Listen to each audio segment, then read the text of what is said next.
ഇങ്ങനെ ഒരു ഗതികെട്ട ഭരണം, പാവപ്പെട്ടവന് വിലയില്ലാത്ത ഇത്രയും അപകടകരമായ സാഹചര്യത്തിലൂടെ കേരളം മുന്നോട്ട് പോകുമ്പോൾ, സാമ്പത്തിക മേഖല പരിതാപകരമായി കൂപ്പുകുത്തുമ്പോൾ, എന്റെയും നിങ്ങളുടെയും ഒക്കെ കുടുംബത്തിലെ ഒരു അമ്മയ്ക്ക് തുല്യമായിട്ടുള്ള ബിന്ദു ഈ മന്ത്രിമാരുടെ അവരുടെ കഴിവുകേട് ഒന്നുകൊണ്ട് മാത്രം അവർക്ക് ജീവൻ നഷ്ടപ്പെട്ടപ്പോ, ഈ സാഹചര്യത്തിലും 10 ദിവസം മുഖ്യമന്ത്രിയുടെ ചുമതല ഒരാളെ ഏൽപ്പിക്കാൻ മഹാനായിട്ടുള്ള മുഖ്യമന്ത്രി പിണറായി വിജയന് ധൈര്യമില്ല എന്നുള്ളതാണ്. 10 ദിവസം ഏതെങ്കിലും ഒരു സംസ്ഥാനത്ത് ഇങ്ങനെയുണ്ടോ? ഒരു മുഖ്യമന്ത്രി സംസ്ഥാനത്ത് നിന്ന് ഒരാഴ്ചക്കാലം ലീവ് എടുത്താൽ ആ മുഖ്യമന്ത്രിയുടെ ഭരണ ചുമതല മറ്റൊരാളെ ഏൽപ്പിക്കുക എന്നുള്ളത് ഫെഡറൽ സംവിധാനം നിലനിൽക്കുന്ന ഏത് സംസ്ഥാനത്താണ് ഇല്ലാത്തത്? എന്നാൽ കേരളത്തിൽ മാത്രം 2 ആഴ്ച പോയാലും ചുമതല ആർക്കുമില്ല, 1 മാസം പോയാലും ആർക്കും ചുമതലയില്ല. ആകെ മനസ്സിനകത്തുള്ളത് 2 പേരുകളാണ്.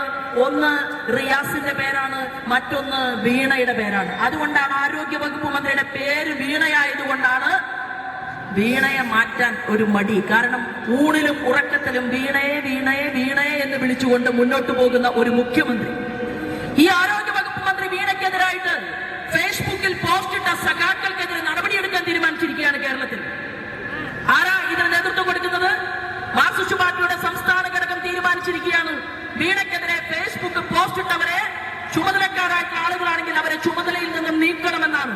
രാജാവ് നഗ്നനാണ് എന്ന് പറഞ്ഞാൽ രാജാവിനെ കണ്ണൂരിൽ നിന്ന് തിരുവനന്തപുരത്തേക്ക് ഉട്ടുതുണിയില്ലാതെ പിണറായി വിജയൻ നടക്കാമെങ്കിൽ നിങ്ങൾ തുണി ഉടുത്തിട്ടില്ല എന്ന് പറയാൻ ആണത്തമുള്ള ആർജവമുള്ള ഈ കേരളത്തിലെ പൊതുസമൂഹം, ഈ കേരളത്തിൽ കഴിഞ്ഞ 9 വർഷക്കാലമായി പിണറായി വിജയൻ അധികാരം ഏറ്റെടുത്തതിനു ശേഷം നിങ്ങൾ ആരോഗ്യ മേഖലയ്ക്ക് വേണ്ടി മാറ്റിവെച്ചത് 91,500 കോടി രൂപയാണ്. മാധ്യമ സുഹൃത്തുക്കൾ കണക്ക് കൂട്ടണം. 91,500 കോടി രൂപ എന്ന് പറഞ്ഞാൽ 1,00,000 കോടി രൂപയോളം കേരളത്തിന്റെ ആരോഗ്യ മേഖലയ്ക്ക് വേണ്ടി കഴിഞ്ഞ 9 വർഷത്തെ ബജറ്റിൽ നിങ്ങൾ മാറ്റിവെച്ചിട്ടുണ്ടെങ്കിൽ എത്ര രൂപ നിങ്ങൾ ചിലവഴിച്ചു? കേരളത്തിലെ ജനങ്ങൾക്കറിയണ്ടേ? ഇവിടെ കാവൽ നിൽക്കുന്ന പോലീസ് അധികാരികൾക്കറിയണ്ടേ? തിരുവനന്തപുരത്ത് മെഡിക്കൽ കോളേജിന്റെ മുന്നിൽ ഒരു സാധാരണ മാധ്യമ പ്രവർത്തകന്റെ അമ്മ അസുഖമായിട്ട് ആശുപത്രിയിൽ അഡ്മിറ്റ് ചെയ്തു. നിങ്ങൾക്കറിയുമോ? 3 മണി സമയത്ത് ആ ലാബിലേക്ക് റിപ്പോർട്ട് എടുക്കാൻ വേണ്ടിയിട്ട് ഡോക്ടർ ചീട്ട് എഴുതി കൊടുക്കും. എവിടെയാ ലാബ്? തിരുവനന്തപുരം മെഡിക്കൽ കോളേജിന് അകത്തുള്ള ലാബിലല്ല, ഉള്ളൂരിലേക്ക് പോകണം.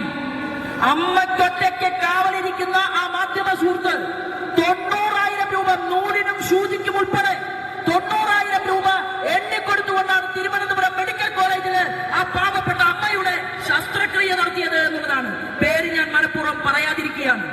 ഈ കേരളത്തിൽ തിരുവനന്തപുരം മെഡിക്കൽ കോളേജിലും കോട്ടയം മെഡിക്കൽ കോളേജിലും കേരളത്തിലെ സാർവത്രികമായിട്ടുള്ള ആശുപത്രികളിലും എന്നെയും നിങ്ങളെയും നമ്മുടെ സമൂഹത്തെയും സംരക്ഷിക്കാനാണ് 91,500 കോടി രൂപ ബജറ്റിൽ വകയിരുത്തിയത്. നരേന്ദ്രമോദി കൊടുത്ത 62,000 കോടി പ്ലസ് നിങ്ങൾ എന്താ ചെയ്യുന്നത്?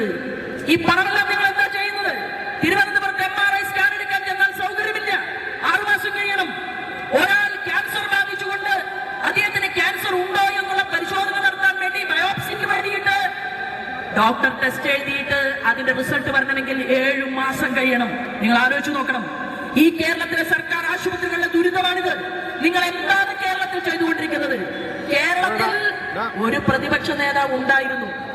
അതാരാണെന്നറിയുമോ? അത് അച്യുതാനന്ദനായിരുന്നു.